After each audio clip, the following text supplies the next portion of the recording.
Okay, Jake, you have some questions around hike and fly competition and training. I'd love to help you. What do you think is highest leverage for us to deal with today? Um, I got two main things going on in my head, and I'm a busy guy. I don't have a whole lot of time to train. Mhm. I keep moving relatively well, but I'm wondering what the most efficient way to train would be. Is it hiking with a heavy pack? Is it out just doing hike and flies all the time? Is it running? What's the most bang for your buck in terms of getting ready for a hike and fly race? Okay. I can tell you that I was in a similar situation when I was training for my hike and fly races. Hmm. Right? I did a whole season of hike and fly races 2 summers ago. Had a blast. Had a blast. Shout out to Logan and Gavin McClurg for putting on the hike and fly races in America. They're going to tell you something slightly different. So if you ask Ben Abruzzo, who trained Gavin McClurg for the X Alps, he's going to start telling you that you're going to want to work up to 6, 8, 10 hours a day with your pack on. I did not have time for that. I could not do that. So I um I did a expedited training regimen. Okay. So I use a heart rate monitor strap and a watch to display to me my real time heart rate. And then I use my heart rate zones, which I just guessed really. I never did the work that put me into the exact things because Hmm. this stuff is not the thing that I really live for. So I really wanted to like get fit and I wanted it to work and I wanted to condition my body so that I wouldn't be injured during a Hmm. race. But in general, I didn't need to like really, really, really optimize the training like an Olympian. Okay. And I have friends who are world champions. I have friends who are Olympians, like Logan and Gavin. Like, look at these guys, look at their training regimens. They're incredibly precise. They're incredibly long. They're super hard. And these guys just fucking grind so hard to be at the top of the game. But you and I, Jake, we don't need to be at the top of the game. What we're trying to do for a 3 day hike and fly race is we want to go in fit and conditioned, and we can get out of there fucked up. Okay. And when I say fucked up, I don't want to be injured, but I can be totally, totally, totally exhausted and gassed. Okay. Yeah. Whereas, like, if you go and 3 days in the X Alps, you're totally gassed, like you're fucked, man. Right.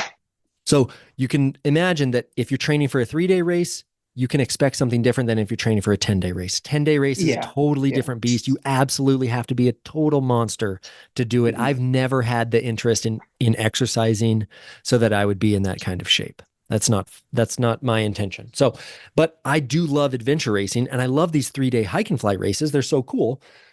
So I can expect to, be on my feet for 15 miles and 5,000 vert a day for 3 days in a row, right? Hmm. I'm also going to expect to do that with 30 pounds on my back. Yeah. Okay, so that means that every single second of my training for this hike and fly race is going to be with a pack on. Hmm. Okay. Moreover, not only is it going to be a pack, it's going to be my pack. It is going to be the pack that I am going to use for this race. Okay. Hmm.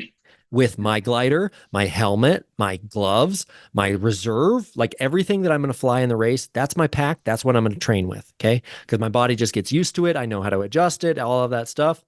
That's the pack that you should train with. Okay. Um, so for the heart rate zones, I was recommended by Jason Magnus, who is Bend Racing. He's one of the best adventure racers in the world. And these guys have regimens like Logan and Gavin so that they can do these huge expedition races, 7 to 10 days. The difference between the X Alps and these guys is these guys don't sleep and there's no supporters. These guys just go and go and go. They sleep an hour a day. They're all map and compass navigated. It's insane, right? Um, so what Jason lined me out on was that I would do a base workout, right? So base is zone one and zone two. And a Hmm. lot of your work is going to be in zone one and zone two. Okay. When I was doing this on my own, when I was making up my own regimen, I went way too hard, way too often, not enough rest, not enough base. Okay. So remember, you make your gains when you rest and you increase your fitness with your base, and then you increase your power with your hard workouts. Hmm. Okay. So it was a lot slower and a lot less exertion than I expected. And I started seeing gains so much faster. It was crazy. Because I was with my own regimen, I was on track to injuring myself. So what I was doing was I was doing a base workout, which was 15-minute warm up, and then between 1 and 1.5 hours in zone 2. Okay. I'll let you do the zones, your research on what your zone is. Okay. It's basically by your weight and your body mass and your age and your max heart rate and all these things. You can basically Right. find a gross calculator online. So this would be 15-minute warm up, 1 to 1.5 hours in zone 2, and a 15-minute cool down. Okay. The warm up and the cool down are so important. Don't skip those. Mhm. You will not get gains unless you warm up and cool down. You'll just sprain and injure, and you actually won't have power. It's amazing. And definitely in a decade, like call me in a decade. Because when I was 25, I was like, warm up. What do you mean? And now at 35, I'm like, holy shit, I went way too hard the first 7 minutes of my workout. And now I'm gassed for half an hour. Mhm. Okay. So that's an easy workout. That's a base workout. Okay. After the base workout, then the next day I would do a hard workout. Okay. And it's basically the same amount of time, but instead of being in zone 2, I would be in zone 4. Mhm. Okay. And then I would have a rest day. The rest days are always like active rest. You should be walking or hiking. It should be zone 0. You should not be getting your heart rate above 115 or so, but getting it above 90 is really important. Okay. So there can be some variance here, whether you're doing the hard workouts first or the easy workouts first. I mixed those up sometimes, and I tend to find that the hard workouts, then the next day would be the easy workout, followed by the rest day. And then after the rest day, I would do a hard workout. That just like kind of like, I liked that best because I got to feel my power the most, but I'm not entirely sure what, like, how you would feel the most gains for this. But Mhm. so that's like the general overview. Okay. Yeah. You're doing this all with your pack. And then I would also add in like one of those days every other week. You can switch the hard workout for a really long base workout. Mhm. Okay. And this is like 4 hours or something, right? Where you're going to do 5,000 vert, but you're going to stay in zone 2. Okay. This might be like a day where you do repeats, like you go up your local hill, you fly down as fast as you can, you go up, you go down, you go up, you go down, right? So you get a lot of time on your feet. You get practice packing the glider and unpacking the glider, right? Which is a really relevant skill for this. Okay. And then also just like making sure that you're stretching and rolling and hydrating. Those are incredibly important, especially when you're trying to increase your fitness. Like you're pushing yourself, really got to be stretching and rolling Mhm. and hydrating. Eating is very important. I have very, you know me, I love really good food, and I recommend that for you as well. Getting enough food, but definitely the stretching and the rolling, because for me, I have a propensity to be tired after my workout. And so I just want to lay there, but then I just don't feel that great, and my muscles are sore and I'm like kind of tight. It takes a long time to warm up, those kinds of things. But if I have a commitment to stretching and rolling, then man, it's just like I wake up and I'm fucking ready to go. Firing. Okay. Yeah. Yeah. That all makes sense. So, like I said, on, once a week or, once every 10 days or so, you can switch those hard workouts for a really long one. Mhm. You can also, as you get further and further into your program, you can keep notching up the time. So initially, I said that you could do, 60 to 90-minute workouts with 15-minute cool down on either side. Mhm. You might even start at 45, right? And build yourself up, because this build up, like if you go too fast, too early, you kind of blow your wad and you're just going to deal with Yeah. kind of like a little bit of minor, it's like really subtle minor injury that takes, like you're better off just starting really light. Like don't do the zone 4 for the first 10 days. Like you need 10 days of zone 2, rest, zone 2, rest, zone 2, rest, zone 2, rest. And then once you're like, okay, like it's working, I'm ready for a zone 4 Mhm. workout. Great. Hammer it. Give it a Yeah. zone 4. Yeah. But you like just building it up slowly is the point here.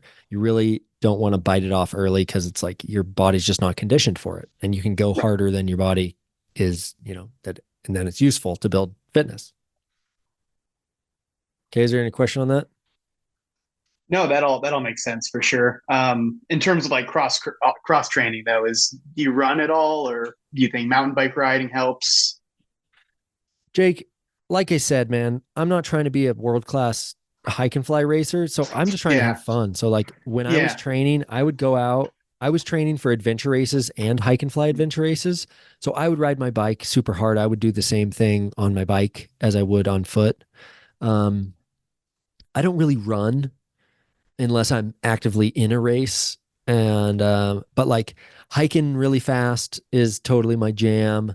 But just like being fit, being outside, enjoying your life, enjoy your body, like that's totally right up your alley. If you want to be like a super top level guy, I'll send you up the chain of command here at Bend Racing to get you with Jason Magnus, who, he coached his wife Chelsea, and she's the world champion 24-hour mountain biker. So it's like for 24 hours straight, Badass. she mountain Yeah. bikes as hard as she can. So like, yeah, she That's won the sick. worlds there. So Yeah, um, and that's the perspective I'm trying to hold too. Is like I'm not really expecting to win or even trying to win. I just want to be able to enjoy the experience and not be suffering the entire time. no, I totally agree. And I think that, that brings up my friend Revis. He has this great priority stack for racing. He says, don't get hurt. Don't damage my gear. Have fun. Don't get last. There we go. That sounds good. So, really, what you're looking for, Jake, in your first dozen hike and fly races, you're looking to clear the course, right? You want to complete it. You want to do it safely, launch and land safely, and don't hurt your shit, right? You also don't want to kick your helmet and like be an asshole and have a bad time and be so frustrated and like just kick yourself and like complain and like that's not like you. It's like me. That's why I say it. It's like you're the Don't jovial project on one. me. You're the jovial one, right? So I have struggled to have a good time when I'm really pushing myself. But the hike and fly races, I really was able to just like, no, I'm gonna have a good time. When I race against Aaron Duragati, I'm like, go Aaron, get it, buddy. Yeah. I'll see you tonight. Like, Yeah. Yeah. it's the same thing. It's like I'm not trying to, the Italian stallion. Like you just can't imagine what kind of level of fitness and freakish paraglide intuition this guy has. It's just like it's not even a Mhm. thing. So just try to have a good time and enjoy your life. Okay. And honestly, the biggest hazard for me in hike and fly races is that the race is set for a certain date. And then when you get there, it doesn't matter what weather it is, they run the race. Mhm. And Yeah. I would look at the forecast and I'd be like, I would be at home today. But here I am with my paraglider on my back, so I'll do stupid shit. So that's kind of like I was like, at some point, I was like, I don't really, it doesn't feel good for me to just like walk the whole course. There was people who would just like be like, oh, it's not a flying day. And they would just take their pack and they would just fucking pound the pavement. And I Yeah. just had no desire to do that whatsoever. Right. So I think you have to be ready for that. Like, honestly, you got to be ready for that. If you're racing in the Owens Valley, like, you got to be ready to walk all day. Like, Yeah. it's just Yeah.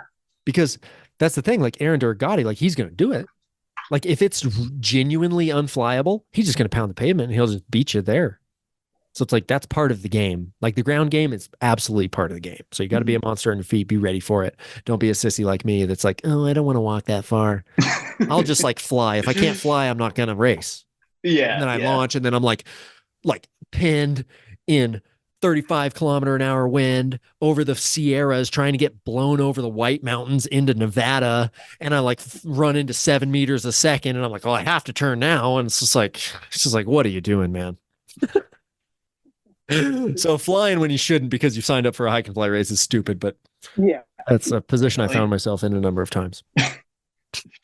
The only other thing I wanted to touch on is I don't want to be a gear queen, and have to get like all the newest and lightest gear. But I'm wondering if you think any of those are important. Like is it worth getting a lightweight reserve? Is it worth getting a light wing? For you, Jake? You have a light harness, and the Yeah, Swift is 3 pounds lighter than the Rush. So is it worth it? this is what I would say. For your first few, just do it. Just complete the thing. Just go aim Hmm. for completion and enjoyment and non-injury, right? Don't hurt yourself like by exertion. Don't hurt yourself because of stupid flying decisions, right? Hmm. Just go try to complete the course. They're going to make a course that is completable, and you're going Hmm. to be amazed at like the level of people who just like they're not great pilots and they're not even that fit, but they just like commit to doing it and they just do it. Yeah. So just commit to doing it and just try your best to complete it. If next year, when you get a new glider, then is when your decision is light or full weight, Hmm. right? Like, what is my Yeah. priority stack here? That makes Because sense. realistically, like, even the Swift is not like a hike and fly glider, but I think that you're only 2 seasons away from having a climber, Hmm. right? Like, the easier of the X Alps gliders, Yeah. and you're just going to freak. Like, it's going to be great. It'll be a huge step up. They're so lightweight. They're like really robust. You can really hammer on them in the pack job and shit. So I think that decision point of like, do I buy new shit for this? No, don't worry about that. Like, just Yeah. enjoy the thing. Don't compare yourself endlessly to the people who have the kit and they go a little faster than you on the ground because they have the super Mhm. lightweight kit. I never really did, man. I raced with an LM7 and a Osium, right? So it's like I don't have a super light kit. It barely fit in the bag. It took me forever to pack it in a way that it would fit in there. So it's like Mhm. Patrick Von Cannell would just be like, "Fap, whap, bap, bap, bap, bap," and he's hiking. He's like, Ari, what's going? Oh, you're still packing. Oh, okay. I'm like, oh, see ya, Patrick. Um, so that's not my specialty. I would say though that you take good care of your glider for the vast majority of its life. But for the weekend of the hike and fly race, just expect that you're going to pack it 4 or 5 times in ways that make you like cringe a little bit. Okay. I will do my best to post a link in the description here of Kriegel's packing and unpacking technique. Right. And just watching the video of him doing it.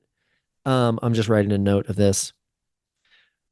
Just seeing him do it, you can see that his technique is basically getting the tail fabric, the center cell of the tail fabric, and just wrapping the whole glider in the tail and then just folding Mhm. it up quick and putting it away. It's really not, it's really super easy. It's a great way. It's like basically how I acro pack when I'm in Turkey. Um, Super useful. You're going to have to hammer it 4, 5, 6, 7 pack jobs for the weekend. And Done. then for the rest of the life, you put it away. Yeah. Yeah. Yeah, that makes total sense. I like that. Yeah. And as far as your gear, um, fly minimal, like for me, I'm like kind of a sissy for the cold. So I took more clothing than I Hmm. needed. And I ended up like carrying more shit than I absolutely had to. Like it seems like Aaron, like those guys fly, especially for these American comps, they fly really, really light. Like they Hmm. fly really light and they just kind of get cold and then they land and they're hiking again. So it's like Yeah. Yeah. on these big cross countries, like getting cold's not an option, right? If I'm cold in the first 2 hours, then I'm really fucked for an 8 hour flight. Yeah. But for the hike and fly races, it's rare that you're like cloud streeting and stuff. So Hmm. obviously check the forecast and dress accordingly, but like dress Yeah. accordingly light, Mhm. right? Yeah. I've spent enough time in the mountains to have a pretty good base on what I'll need for that day. Yeah. Yeah. So um I recommend your super lightweight climbing helmet and Hmm. sunglasses that are wrapped sufficiently so they really keep the wind out of your eyes. Like mountain biking glasses work great. But you don't want to be changing your glasses and that kind of stuff. For me, my helmet barely fit in my bag, so I wore my helmet for all these races just all day, and That's a which good is what look. you do. You do it in adventure racing, like you're just in your helmet all day anyway. So it's just like fuck it. Yeah. Yeah. It's a good look. Oh yeah, great man. Is there anything else I can No, I think that answer? covers it, dude. Well, I'll finish by encouraging you and I hope you have just such a great time. It really is a fun game. The community in America, the hike and fly community is like such a rad group of people. And the race directors and all the participants. I've just had a wonderful time doing it. I think you're going to have such a blast. I can't wait to hear how you do. Nice, man. Thank you. Appreciate it. I'm really excited for sure. Yeah, buddy. Okay, good times, Jake. Yeah, absolutely, man. Thanks a lot. I appreciate the input and the tips, My and pleasure. hopefully we'll fly together soon. I would love that. Stay in touch.